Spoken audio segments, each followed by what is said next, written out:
తెలంగాణలో మందు బాబులకు bad news.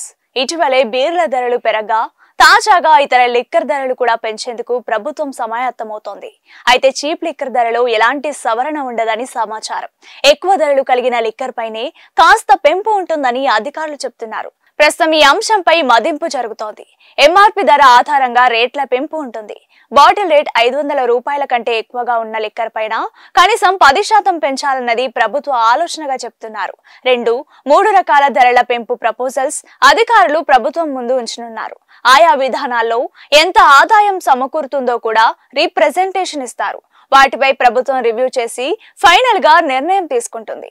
Liquor పై రేట్ల పెంపు ద్వారా ప్రభుత్వ ఖజానాకి ఏడాదికి 2000 కోట్ల రూపాయల అదనపు ఆదాయం సమకూరుతుందని అంచనా వేస్తున్నారు అధికారులు. ఫిబ్రవరి నెలలో తెలంగాణలో బీర్ల రేట్లు పెరిగిన విషయం తెలిసిందే. దాదాపు 15% వరకు రేట్లు పెంచారు. ఈ ధరల పెరగడంతో ఒక్కో బీరుపై సగటున 20 రూపాయల నుంచి 30 రూపాయల వరకు ధర పెరిగింది. లిక్కర్ సప్లై చేసే కంపెనీల నుంచి విజ్ఞప్తులు, పక్క రాష్ట్రాల్లో ధరలపై రీసెర్చ్ చేసిన కమిటీ ప్రభుత్వానికి రిపోర్ట్ ఇవ్వడంతో 15% ధరలు పెంచుకోవచ్చని చెప్పింది.